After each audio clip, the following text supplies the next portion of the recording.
युग मन ही मन सोचने लग जाता है, ये शालिनी कहां पर चली गई? अभी कुछ देर पहले यहीं पर तो सो रही थी। युग कमरे से बाहर निकलता है और शालिनी को आसपास के कमरों में ढूंढने लग जाता है, पर उसे शालिनी वहां पर भी नहीं मिलती है। युग सीढ़ियों के पास पहुंचता है तो देखता है कि उसके दोस्त अभी भी हॉल में ही बैठे हुए थे। युग वहीं से आवाज लगाते हुए कहता है, कायर, शालिनी नीचे आई क्या? कायर सोफे पर से उठते हुए कहता है, नहीं, शालिनी तो नीचे नहीं आई, वो तो अपने कमरे में सो रही थी ना। युग परेशान होते हुए कहता है, हाँ सो तो रही थी, पर अब वो अपने कमरे में नहीं है, पता नहीं कहां पर चली गई। अभिमन्यु युग को हौसला देते हुए कहता है, यार यहीं कहीं होगी, तू परेशान मत हो, तू ऊपर ढूंढ, हम यहाँ पर नीचे ढूंढते हैं। इतना कहकर अभिमन्यु, कायर और कछुआ भी शालिनी को ढूंढने में लग जाते हैं। युग लाइन से एक कमरे में शालिनी को ढूंढने लग जाता है। युग शालिनी को एक कमरे के अंदर आवाज लगाते हुए कहता है, शालिनी, शालिनी कहाँ हो तुम? कोई जवाब नहीं आता है। युग शालिनी को दूसरे कमरे में ढूंढने के लिए जाता है। ऐसा करते करते युग उस कमरे के अंदर पहुंच जाता है जहां पर 20 साल पहले उसके मम्मी पापा रहा करते थे।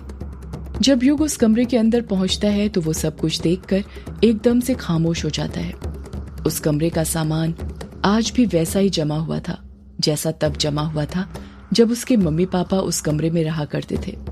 युग कमरे के अंदर लगे सामान को मंत्रमुग्ध होकर देख ही रहा था कि तभी उसकी नजर कमरे के अंदर लगी खिड़की पर पड़ती है। जब वो खिड़की से बाहर झांकता है तो देखता है कि वहां से ग्रेवयार्ड कोठी के पीछे जो कुआं था वो साफ दिखाई दे रहा था। कुएं के पीछे कुछ हलचल हो रही थी। बाहर अंधेरा था जिस वजह से सब कुछ क्लियर दिखाई नहीं दे रहा था। जब युग गौर से कुएं की तरफ देखता है तो उसकी आंखें चौंधिया जाती हैं। वो देखता है कि कुएं की पायरी पर चढ़कर एक लड़की दूसरी तरफ मुंह करके बैठी हुई थी, ठीक उसी तरह जिस तरह यामिनी बैठा करती थी। उस लड़की के बाल उसकी कमर तक आ रहे थे। देखते ही देखते उस लड़की के आसपास जुगनू मंडराने लग जाते हैं, जिस वजह से उस लड़की के आसपास थोड़ी बहुत रोशनी हो गई थी। उस लड़की का बदन बिल्कुल यामिनी के बदन की तरह दिख रहा था। युग मन ही मन सोचता है, ये लड़की कौन है जो कुएं के ऊपर चढ़कर बैठी हुई है? युग ने इतना सोचा ही था कि तभी वो लड़की झट से पीछे मुड़ जाती है और पीछे मुड़कर खिड़की की तरफ देखने लग जाती है जहां पर युग खड़ा हुआ था। जब युग उस लड़की का चेहरा देखता है तो दंग रह जाता है। उसके पैरों तले जमीन खिसक जाती है।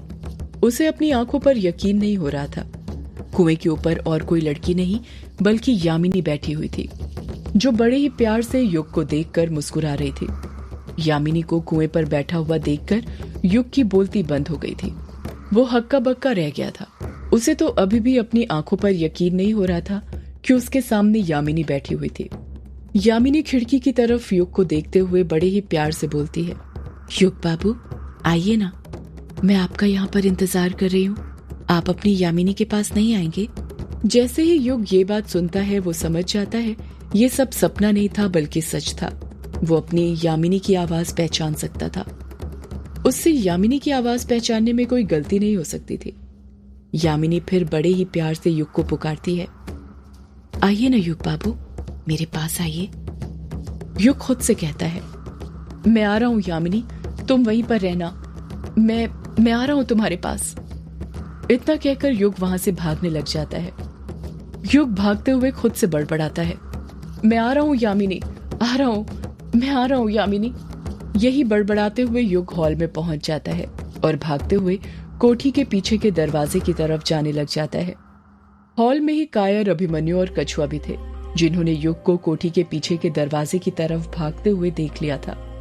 कछुआ बिचकते हुए कहता है, ये युग कोठी के पीछे क्यों जा रहा है?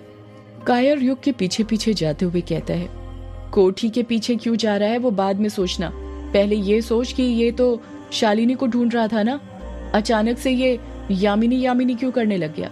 कछुआ भी युग के पीछे जाते हुए कहता है, लगता है ये यामिनी का भूत इस पर फिर से सवार हो गया, तभी शालिनी से फिर यामिनी पर आ गया। अभिमन्यु युग को रोकते हुए कहता है, युग रुक जा, कहाँ जा रहा है, रुक जा। पर युग नहीं रुकता है। वो आज किसी के लिए नहीं रुकने वाला था। वो बस जल्दी से जल्दी कुएं के पास पहुंचना चाहता था, उसे अपनी यामिनी से जो मिलना था। भागते भागते युग ग्रेवयार्ड कोठी के पीछे आ जाता है। कुएं की पायरी पर अभी भी एक लड़की दूसरी तरफ मुंह करके बैठी हुई थी। उसके आसपास जुगनू जगमग जगमग जगमगा रहे थे। लड़की को वहीं पर बैठा हुआ देखकर युग के कदम अपने आप रुक जाते हैं। उसे यकीन नहीं हो रहा था कि कुएं के पास उसकी यामिनी बैठी हुई थी, वो यामिनी जिसे वो 9 महीने पहले खो चुका था। युग धीरे धीरे अपने कदम उस लड़की की तरफ बढ़ाने लग जाता है। युग आवाज लगाता है, यामिनी, यामिनी देखो मैं आ गया। कुएं के ऊपर बैठी लड़की कुछ जवाब नहीं देती है। वो अपनी जगह से हिलती तक नहीं है। ऐसा लग रहा था उस लड़की तक युग की आवाज ही नहीं पहुंच पा रही थी। युग यामिनी यामिनी बड़बड़ाते हुए ही उस लड़की के पास जाते जा रहा था। युग उस लड़की के पास पहुंच जाता है। युग के दिल की धड़कन तेज हो गई थी। यामिनी से मिलने की खुशी उसके चेहरे पर साफ नजर आ रही थी। युग एक लंबी आह भरता है और सच्चे दिल से यामिनी को याद करते हुए कहता है, यामिनी। जैसे ही युग के मुंह से ये शब्द निकलते हैं, कुएं की पायरी पर बैठी लड़की पीछे मुड़ जाती है। जब वो पीछे मुड़ती है तो युग के चेहरे के पीछे की खुशी अपने आप गायब हो जाती है। उसका मन उदास हो गया था। कुएं पर यामिनी नहीं बल्कि शालिनी बैठी हुई थी। युग समझ गया था कि ये सब उसकी आंखों का धोखा था, एक वहम था जो उसके दिमाग ने गढ़ा था। युग यामिनी को आज तक नहीं भुला पाया था। इसी कारण खिड़की पर से उसे शालिनी यामिनी की तरह दिखने लग गई थी। युग मायूसी के साथ कहता है, शालिनी तुम यहाँ? शालिनी जवाब देती है, क्यों, क्या मैं यहाँ पर नहीं आ सकती युग जी? युग जवाब देता है, नहीं नहीं, मेरे कहने का मतलब वो नहीं था। आ सकती हो पर बताकर आना था ना, अंदर हम लोग तुम्हें ढूंढ ढूंढ कर परेशान हो रहे थे। शालिनी तुरंत कहती है, मैंने सोचा था आपको बता दूं पर आप अपने दोस्तों से बातें कर रहे थे, मैं आपको डिस्टर्ब नहीं करना चाहती थी। युग कहता है, इसमें डिस्टर्ब की क्या बात है शालिनी, जितना वो लोग मेरे दोस्त हैं उतना तुम भी हो। शालिनी कुछ जवाब नहीं देती है, उल्टा कुएं के अंदर गौर से देखने लग जाती है। युग मनी मन सोचने लग जाता है, ये शालिनी कुएं के अंदर क्या देख रही है। इतना सोचकर युग भी कुएं के अंदर झांकता है, पर उसे सिवाय पानी के कुछ नजर नहीं आता है। शालिनी कुएं के अंदर देखते हुए कहती है, बहुत अच्छा लगता है युग जी यहाँ पर बैठकर, एक अपनापन सा लगता है। युग यामिनी को याद करते हुए कहता है, उसे भी कुएं के पास बैठना बहुत पसंद था। शालिनी झट से पूछती है, किसे युग जी? युग कुछ जवाब देता उससे पहले ही वहां पर अभिमन्यु, कायर और कछुआ आ जाते हैं। अभिमन्यु आते से ही कहता है, अच्छा शालिनी, तो तुम यहाँ पर बैठी थी। शालिनी पलटकर कुछ नहीं कहती है। कछुआ अपने पेट पर हाथ रखते हुए कहता है, यार अब तो शालिनी भी मिल गई, फिर खाने का कार्यक्रम शुरू करें, बहुत जोर से भूख लगी है। युग कछुए की बात से हामी भरते हुए कहता है, हाँ क्यों नहीं, चलें शालिनी।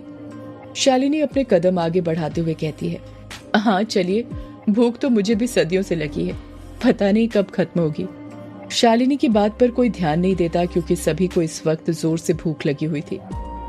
शालिनी के पीछे पीछे युग और कछुआ भी जाने लग जाते हैं, पर कायर वहीं पर रुका हुआ था। उसने ना ही अपना एक कदम आगे बढ़ाया था ना ही पीछे। कायर को वहीं पर रुका हुआ देखकर अभिमन्यु भी वहीं पर रुक गया था। कायर एकटक नजर से कुएं की तरफ देखे जा रहा था। ऐसा लग रहा था जैसे उसे कुछ दिख रहा हो। अभिमन्यु कायर से पूछता है, यार ऐसे अंधेरे में क्या देख रहा है? कायर कुएं की तरफ देखते हुए जवाब देता है, जुगनुओं को देख रहा हूं। अभिमन्यु अपने चेहरे पर हंसी लाते हुए कहता है, जुगनुओं को देख रहा है, पर क्यों, जिंदगी में पहली बार जुगनुओं को देख रहा है क्या? कायर कुएं के पास मंडराते हुए जुगनू को देखते हुए जवाब देता है, पहली बार तो नहीं, पर पूरे 9 महीने बाद। तू यहाँ पर नहीं था ना, इसलिए तुझे नहीं पता। पूरे गांव में 9 महीने से एक जुगनू तक नहीं दिखा है। मैं पूरे 9 महीने बाद जुगनू को देख रहा हूं, वो भी इतनी बड़ी तादाद में। लगता है जुगनू वापस लौट आए हैं यक्षिणी की तरह। कायर की बातें सुनकर अभिमन्यु हंसने लग जाता है और हंसते हुए ही कहता है, कायर तू ना आजकल यक्षिणी के बारे में कुछ ज्यादा ही सोचने लगा है, इसलिए तुझे हर चीज में यक्षिणी दिखने लगी है। थोड़ा कम सोचा कर यक्षिणी के बारे में। कायर अभिमन्यु को समझाते हुए कहता है, यार मैं मजाक नहीं कर रहा हूँ, सच बोल रहा हूँ। अभिमन्यु कायर को आगे की ओर धक्का देते हुए कहता है, तो मैं कहाँ मजाक कर रहा हूँ, मैं भी तो सच ही बोल रहा हूँ ना। चल अब जल्दी जल्दी चल, वरना खाना ठंडा हो जाएगा। कायर और अभिमन्यु भी वापस ग्रेवयार्ड कोठी के अंदर घुस जाते हैं। रात के 9 बज रहे थे और इस तरफ वर्चस्विनी अपनी बेटी तारा को सुलाने की कोशिश कर रही थी। तारा ने ब्लैंकेट अपनी गर्दन तक ओढ़ा हुआ था। वर्चस्विनी भी उसके बगल में ही लेटी हुई थी। वर्चस्विनी तारा के सिर पर हाथ फेरते हुए कहती है, तारा बेटा सो जा, रात बहुत हो गई है, बच्चों को इतने बजे तक सो जाना चाहिए। तारा मासूमियत के साथ कहती है, नींद नहीं आ रही है मम्मा। वर्चस्विनी कहती है, आ जाएगी मेरी गुड़िया, पहले आप आंखें तो बंद करो। तारा अपनी आंखें बंद करती है, पर फिर 2 सेकंड बाद आंखें खोलकर कहती है, नहीं आ रही मम्मा। वर्चस्विनी तारा की शरारत पर मन ही मन हंसती है और बड़े ही प्यार से कहती है, अगर आंखें बंद करने से हमारी गुड़िया को नींद नहीं आ रही तो फिर कैसे आएगी? तारा कुछ सोचते हुए कहती है, मम्मा आप लोरी सुनाइए ना, लोरी सुनने के बाद मुझे नींद आ जाएगी। वर्चस्विनी तारा के सिर पर हाथ फेरते हुए कहती है, अच्छा तो मम्मा से लोरी सुनने के बाद मम्मा की गुड़िया को नींद आ जाएगी? तारा हाँ में अपना सिर हिलाते हुए कहती है, हाँ मम्मा आ जाएगी। वर्चस्विनी अपना सीधा हाथ तारा की तरफ बढ़ाते हुए कहती है, प्रॉमिस? तारा अपने नन्हे से हाथ को वर्चस्विनी की हथेली पर रखते हुए कहती है, हाँ मम्मा पक्का प्रॉमिस। वर्चस्विनी तारा को धीरे धीरे प्यार से थपथपाने लग जाती है। वर्चस्विनी लोरी गाते हुए कहती है, चांदनी रात जगमग रोशनी साथ लाई है, चांदनी रात जगमग रोशनी साथ लाई है, मेरी तारा की आंखों में, मेरी तारा की आंखों में अब नींद समाई है, चांदनी रात जगमग रोशनी साथ लाई है, आंखें बंद करके अब मेरी गुड़िया सो जाना, आंखें बंद करके अब मेरी गुड़िया सो जाना, सपनों की दुनिया में तारा खो जाना, सपनों की दुनिया में मेरी तारा खो जाना, खो जाना, सो जाना, खो जाना, सो जाना, मेरी तारा सो जाना, मम्मा की जान तारा सो जाना, सो जाना, सो जाना।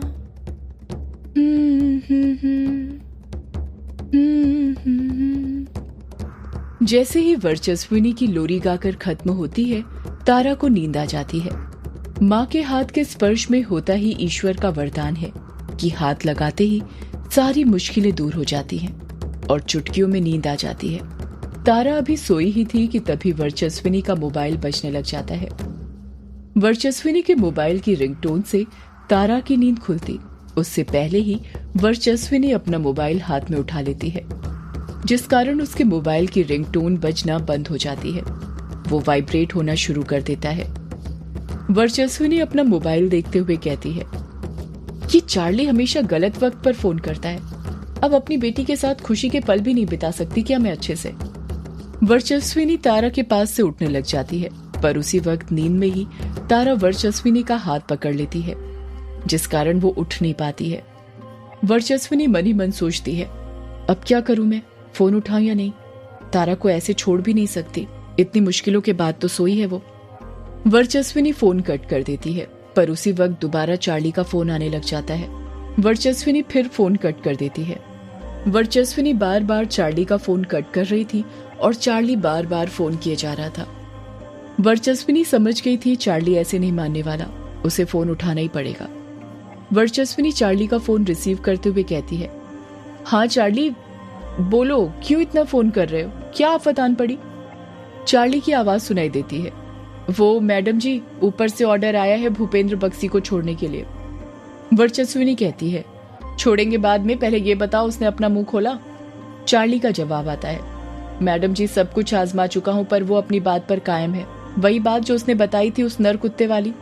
मुझे तो लगता है वो सच ही बोल रहा है, वरना इतनी धुलाई करी है ना उसकी, अब तक तो झूठ को भी कबूल कर लेता, पर वो अपने बयान पर कायम है। वर्चस्विनी कुछ जवाब नहीं देती है। चार्ली की फिर आवाज आती है, बताइए ना मैडम जी क्या करूं, भूपेंद्र बक्सी को छोड़ूं या नहीं? वर्चस्विनी मुंह बनाते हुए कहती है, अब ऊपर से ऑर्डर आया है तो छोड़ना ही पड़ेगा ना। ऊपर वालों के आगे हमारी कहाँ चल पाती है। छोड़ दो भूपेंद्र बक्सी को, पर हाँ नजर रखना उस पर, समझे। चार्ली कहता है। जी मैडम जी, समझ गया, तो छोड़ दो। वर्चस्विनी चिढ़ते हुए कहती है। हाँ छोड़ दो, कितनी बार बोलूं, छोड़ दो भूपेंद्र बक्सी को। वर्चस्विनी ने इतना कहा ही था कि तभी तारा की नींद खुल जाती है। वो वर्चस्विनी का हाथ पकड़ती है और उठकर बैठ जाती है। वर्चस्विनी कुछ समझ पाती है उससे पहले ही तारा अपनी आंखें बड़ी करते हुए भारी आवाज में कहती है, भूपेंद्र बक्सी मरने वाला है। सदियों से है पुरानी ये है यक्षिणी की कहानी। यक्षिणी एक आग है।